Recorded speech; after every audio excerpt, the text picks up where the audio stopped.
ఈరోజు ప్రవేశపెట్టినటువంటి బడ్జెట్లో ఆంధ్రప్రదేశ్ రాష్ట్రానికి సంబంధించి ప్రత్యేకమైనటువంటి దృష్టి పెట్టి ఆంధ్రప్రదేశ్ రాష్ట్రంలో గత 5 సంవత్సరాలుగా ఉన్నటువంటి సమస్యలకి ఒక సమాధానం చెప్పే విధంగా రాష్ట్ర ప్రజలు కేంద్ర ప్రభుత్వం రాష్ట్ర ప్రభుత్వం మీద పెట్టుకున్నటువంటి నమ్మకానికి ఈ యొక్క బడ్జెట్లో రూపకల్పన చేసినటువంటి విషయాలు 5 కోట్ల మంది ఆంధ్రప్రదేశ్ రాష్ట్ర ప్రజలకి ఊపిరి పీల్చుకునేటటువంటి పరిస్థితినిచ్చాయి, ఆనందపడేటటువంటి అవకాశాన్ని ఇచ్చాయని కూడా తెలియజేసుకుంటున్నాను. దానికి ప్రత్యేకమైనటువంటి ధన్యవాదాలు కేంద్ర ప్రభుత్వం ఆర్థిక శాఖ మంత్రి మన నిర్మలా సీతారామన్ గారు, అలాగే ప్రధానమంత్రి నరేంద్ర మోదీ గారికి మన 5 కోట్ల మంది రాష్ట్ర ప్రజల తరపున తెలియజేస్తున్నాం. 5 సంవత్సరాలు జగన్మోహన్ రెడ్డి తాలూకా పరిపాలనలో ఆంధ్రప్రదేశ్ రాష్ట్రం సుమారు 20-25 సంవత్సరాలు వెనక్కి వెళ్ళిపోయే పరిస్థితి మనం అందరం చూసాం. ఏ ప్రజాస్వామ్య వ్యవస్థ కూడా చక్కగా లేదు, ఏ ప్రాజెక్టు కూడా ముందుకు నడిచే పరిస్థితి లేదు, ఎక్కడ అభివృద్ధి ఒక పైసా ఖర్చు పెట్టి రాష్ట్రాన్ని అభివృద్ధి చేసే పరిస్థితి లేదు.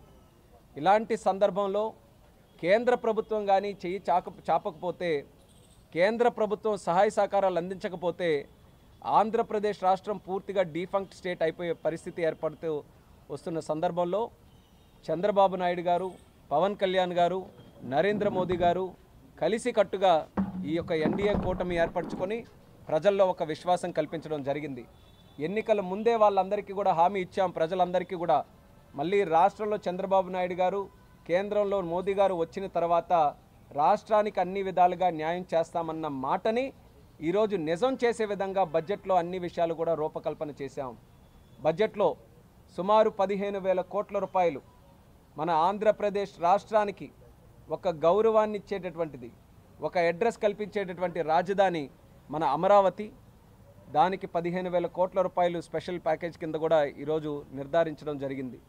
మరి ఆ అమరావతి క్యాపిటల్ చూసుకుంటే సుమారు 33,000 మంది రైతులు 30,000 ఎకరాలకు పైగా భూమిని కేటాయిస్తే అదంతా కూడా శ్మశానం చేయాలన్న ఆలోచనతో జగన్మోహన్ రెడ్డి ఏ రకంగా కక్షపూరితంగా అక్కడ ఉన్నటువంటి రైతుల్ని కూడా ఇబ్బంది పెట్టారో, అమరావతిని ఏ రకంగా అభివృద్ధి చేయకుండా చూశారో మనం అందరం చూసాం.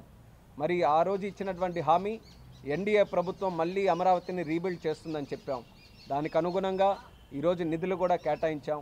ఇంకా అవసరమైతే భవిష్యత్తులో కూడా నిధులు కేటాయిస్తామన్నటువంటి మాట కూడా ఆర్థిక మంత్రి గారు చెప్పడం జరిగింది.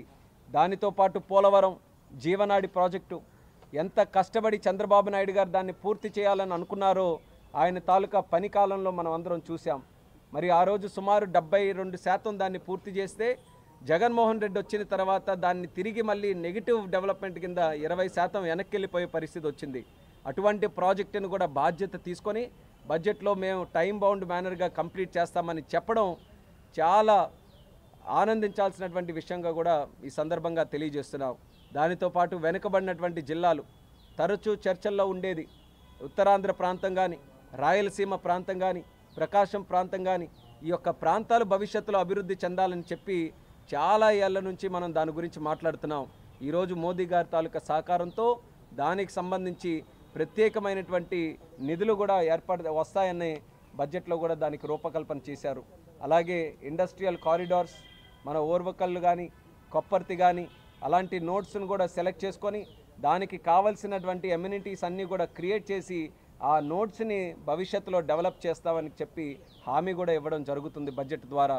సో ఇన్ని రకాలైనటువంటి కార్యక్రమాలు ఇది ప్రజల్లో ఒక విశ్వాసం ఖచ్చితంగా ఈరోజు జాగృతి చేయడానికి ఈ యొక్క బడ్జెట్ ఖచ్చితంగా ఉపయోగపడుతుంది.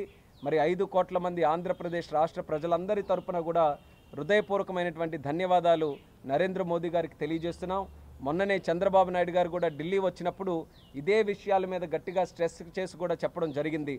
ఆ రోజు ఆంధ్రప్రదేశ్ రాష్ట్రం ఎలాంటి పరిస్థితుల్లో, ఎలాంటి మనోభావాలతో మన ఎన్డీఏ ప్రభుత్వానికి భారీ మెజారిటీ కల్పించారో దాన్ని మనం తిరిగి వాళ్ళందరికీ కూడా ఆ యొక్క నమ్మకాన్ని మనమందరం కూడా రేపు భవిష్యత్తులో కార్యక్రమాల ద్వారా తీర్చాలని చెప్పి మరి చంద్రబాబు నాయుడు గారు రిక్వెస్ట్ చేస్తే దానికి అనుగుణంగా కేంద్ర ప్రభుత్వం కూడా ఈరోజు ఆంధ్రప్రదేశ్ రాష్ట్రానికి సరైనటువంటి గుర్తింపు, సరైనటువంటి గౌరవం, సరైనటువంటి నిధులు కూడా ఈరోజు కేటాయించి బడ్జెట్ ద్వారా ఆంధ్రప్రదేశ్ రాష్ట్రానికి ఒక నూతన ఉత్సాహాన్ని, నూతన విశ్వాసాన్ని కల్పించినందుకు చాలా ఆనందంగా ఉందని కూడా ఈ సందర్భంగా తెలియజేస్తున్నాను.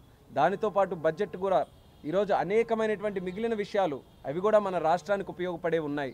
ముద్రా లోన్స్ లాంటివి సాధారణమైనటువంటి సామాన్యుడికి ఉపయోగపడే లోన్స్ అది 10 లక్షల నుంచి ఈరోజు 20 లక్షల కోట్ల రూపాయల వరకు కూడా ఈరోజు దాని తాలూకా ఇది బడ్జెట్ను కూడా పెంచడం జరిగింది. అలాగే ష్రింప్ ప్రొడక్షన్ ఏదైతే ఆక్వాకల్చర్ ష్రింప్ కల్చర్ మన ఆంధ్రప్రదేశ్ రాష్ట్రంలో చాలా పెద్ద ఎత్తున జరుగుతుందో దాన్ని కూడా ప్రమోట్ చేయడానికి నిర్మలా సీతారామన్ గారు కొన్ని చక్కనైన నిర్ణయాలు తీసుకొని ఆ ఇండస్ట్రీని కూడా ప్రమోట్ చేస్తున్నారు. దాని తాలూకా లాభం కూడా మన ఆంధ్రప్రదేశ్ రాష్ట్రంలో ఉన్నటువంటి ష్రింప్ ప్రొడక్షన్ కంపెనీస్కి చాలామందికి ఉపయోగపడుతుందని కూడా ఈ సందర్భంగా తెలియజేస్తున్నాను. ఇన్ఫ్రాస్ట్రక్చర్ మీద, ఇండస్ట్రీ మీద, మ్యానుఫ్యాక్చరింగ్ మీద, స్కిల్లింగ్ మీద, ఎంప్లాయ్మెంట్ క్రియేషన్ మీద ఇలాంటి అంశాల మీద ప్రధానమైన దృష్టి ఈ బడ్జెట్ని కూడా రూపకల్పన చేసినప్పుడు పెట్టడం జరిగింది. దాని ద్వారా మన తాలూకా యువతీ యువకులు ఎవరైతే చదువుకున్న వారు ఉన్నారో, స్కిల్డ్ ఉన్నారో, అన్స్కిల్డ్ కూడా ఎవరైతే ఉన్నారో వాళ్ళందరినీ కూడా టార్గెట్ చేసుకొని వాళ్ళకి భవిష్యత్తులో ఉద్యోగ అవకాశాలు రావాలి, లేనిచో వాళ్ళే సొంతంగా కంపెనీలు పెట్టుకుంటామన్నా, స్వయం ఉపాధి వైపు అడుగులు వేస్తామన్నా వాళ్ళకి సహకారం కేంద్ర ప్రభుత్వం నుంచి అందించాలనే విషయం స్పష్టంగా ఈ బడ్జెట్ ద్వారా మనకు కనిపిస్తుంది. అంటే దేశంలో ఉన్నటువంటి యువతీ యువకులు ఎవరైతే ఉన్నారో వాళ్ళకి ప్రధానమైన కేంద్ర బిందువుగా చేసుకొని ఈ బడ్జెట్ని రూపకల్పన చేశారు. కాబట్టి దేశ స్థాయిలో కూడా చాలా అభినందించాల్సినటువంటి బడ్జెట్గా ఈ సందర్భంగా తెలియజేసుకుంటున్నాను. దీని తాలూకా లాభం రేపు చూస్తారు మీరు అందరూ కూడా. ఏ రాజ్యం ఎంత యాక్టివ్గా ఉంటే కేంద్రం ప్రవేశపెట్టినటువంటి అంశాలని అంత చక్కగా అవలంబించుకొని ఆ రాష్ట్రాలు కానీ ఆ రాష్ట్రంలో ఉన్నటువంటి సెక్టర్స్ని కానీ డెవలప్ చేసుకోవడానికి మంచి అవకాశం ఈ బడ్జెట్ కూడా కల్పిస్తుంది. ఈ బడ్జెట్ని సంపూర్ణంగా స్వాగతం పలుకుతున్నాం. అలాగే ఈ బడ్జెట్ తాలూకు అంశాలని భవిష్యత్తులో కూడా ఆంధ్రప్రదేశ్ రాష్ట్రం యూటిలైజ్ చేసుకునే విధంగా కార్యక్రమాలు చేస్తామని కూడా ఈ సందర్భంగా తెలియజేస్తూ సెలవు తీసుకుంటున్నాం.